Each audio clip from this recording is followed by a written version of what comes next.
so much. We move on to our next session, which is focused on striking the right balance between CSR and sustainability.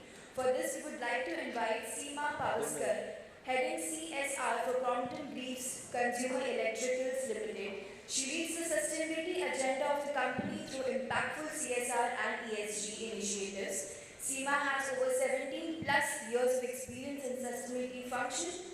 Prior to Crompton, she worked with Yes Bank, Wider Group and Tata Power Trust. On this note, can we have a huge round of applause for her?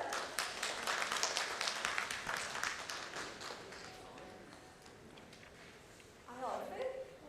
Yeah. So good evening. I hope now I'm not standing between tea and no. Okay. Though I know the good news, I don't have a presentation.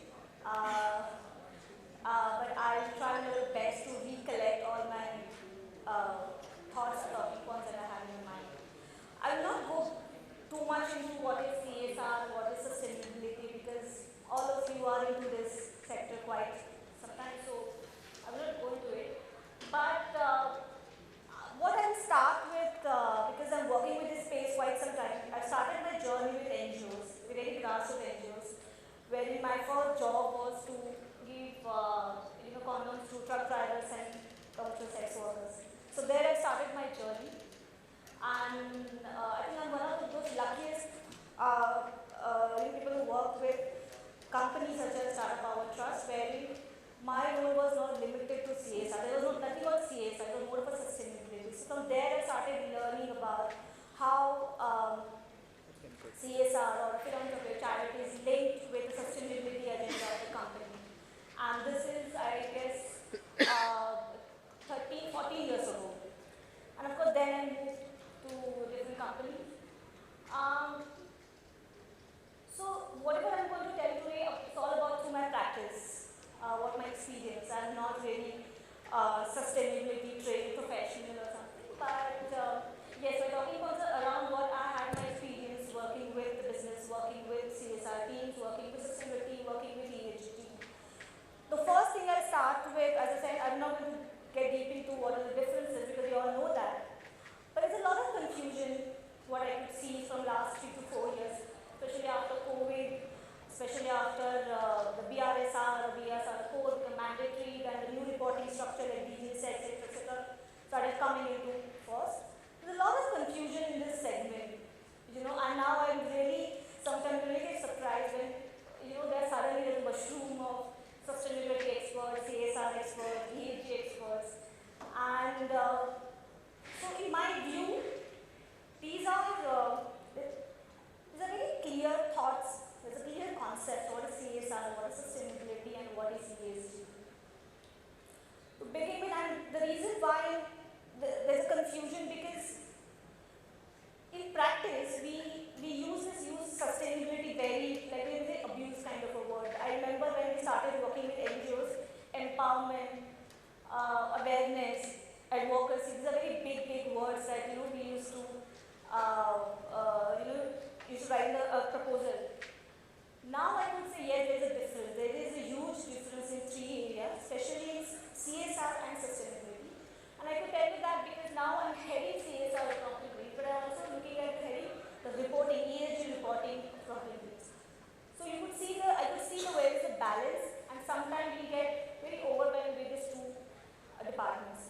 So CSR as a corporate citizen, I would say sustainability, in my view, nothing but managing our dependencies of human resources, of environment, and it's also demanding. There's a lot of expectation from our customers and also the demand from investors. So it is more of as corporate citizens, we look at how I'm ethically profitable, and CSR, in my view, is how corporate would say how socially I'm accountable. It was more of a responsibility. Now, because of mandate, it's more of an accountability point of view. So this is the difference that I would see. Now in practice, coming to the topic, where's the balance? Yes, we have to do balance because at least for me personally, because I've started this career because there's a lot of connection. I want to do something for the society. Now in corporates, when I see ESG reporting, sustainability metrics, I have to get out of that zone. But I have to see there's a clear expectations from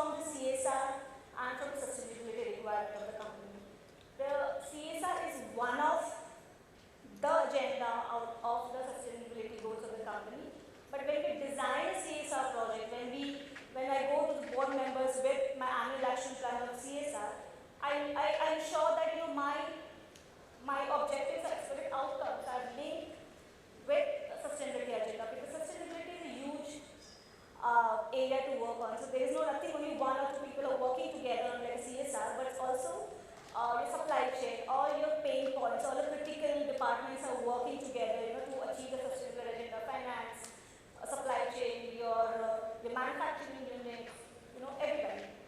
So the reason, so when I do that, I see that I'm in that balance. So sometimes there are conflict also. For example, sustainability agenda says, we should have a long-term agenda, how best we could manage this for the future. But when I say CSR, I see what are the immediate requirements. So maybe for now, around the manufacturing units, what I see, what are the requirements for today? Maybe for now, they need a clean drinking water to drink. Now maybe my sustainability goal for my company, is to, water neutral by 25, 26, 27, 30 years down the line. But as a CSR person, I know I need to give them now. Now is a critical part. So how should I balance that? So what will I do? I'll design a project wherein at least not the company is huge, but villages around my manufacturing unit become water neutral by within 2 to 3 years. So here I'm trying to put a balance between the two agendas together. One, again with my experience, when we do reporting, sustainable reporting, there are indicators, which is beyond only for your CSR. Sometimes we have to also see, when I do, for example, employee engagement when we do, because as part of social dimension is not just how we are reacting to the impact of the community, but our reaction towards our customers, our employees, our shareholders. So the CSR, you may not get into that space, but I try to design my project, which my customer, when they are purchasing a fan, you should consider, okay, this fan material is ethically sourced, this fan is pricey enough for all, and also it is green. So that balance I have to do. And so when I design a CSR project, I see, what are those 2-3 components that I can help company to achieve that agenda. But not getting confusion or not, going out of my way and saying, oh, forget about CSR, now I'll just work for sustainability agenda. So CSR has a clear demarcation what I'm going to do for the community for now, to ensure that that is, we are with you and we are providing all lots of empathy. So these are a few things that I would tell you. Conflict, yes, there is a huge conflict. There is sometimes the CSR reporting, because it is also reporting from the ranking point of view to get extra additional points, let's say for DJCI, because recently we got DJCI ranking. There's also confusion when we see ESG sustainability reporting, we say S means only social, and social means only CSR. No, it is not. It is also much beyond CSR. So then we have, as a CSR practitioner, we have to stand and we have to say, sorry, I'm not flag bearer for all your S part of ESG or sustainability, but only this piece of it. But I have a huge role to play, because the first response as a company that we give is how socially we are responsible, how responsible we are. And then other aspects like environment, your governance will play a key role into it. For me, my job is easy for me for the Procter & Gamble, because being a listed company, the governance part is really taken care of. The challenge lies in supply chain, because being a manufacturing company, that to electrical goods.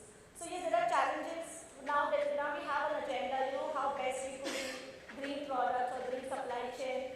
So there's a kind of a demand that, how best we could locally source products and raw material. So there's a request, how best we could work with the self-help group through CSR.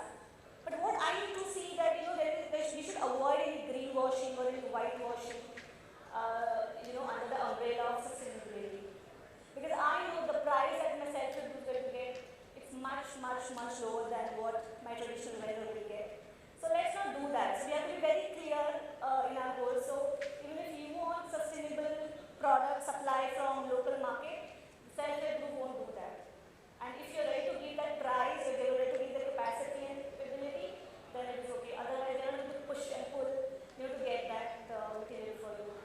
The point I'm trying to make, no greenwashing, no whitewashing through CSR, because that also has a part of my earlier few practices I've seen, let's design CSR project so that we can get good points in DJCI, or you could get good points in CDP reporting.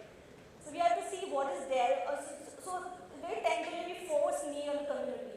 Solar panels. Now the company has a green energy agenda on sustainability goal. Let's put solar plants across our manufacturing, all villages, all schools, without considering whether they really need a solar power or they really need a basic thing like clean drinking water or benches for children to sit. So these are few examples that I come across.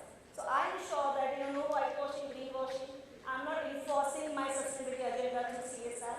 I'm not financing sustainability agenda through CSR, because again CSR, as they see, is a mandatory spend. And for ESG, we have to spend some money. Sustainability, we have to spend from the business.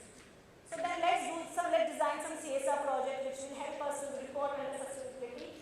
No, we have to strike a balance in between that. So yeah, these are few examples, few solves that I want to share with you, and then I leave it to you for more questions. Because the subject is more of a question than a lecture or a presentation, I thought. If no questions, I'm very happy to it, but if you have, please. Alright, I suppose there are no questions. But thank you so much, Seema ma'am. Please stay back, and I request Ms. 𝗥𝗶𝗴𝗵𝘁 from the XC to please join us on stage and felicitate.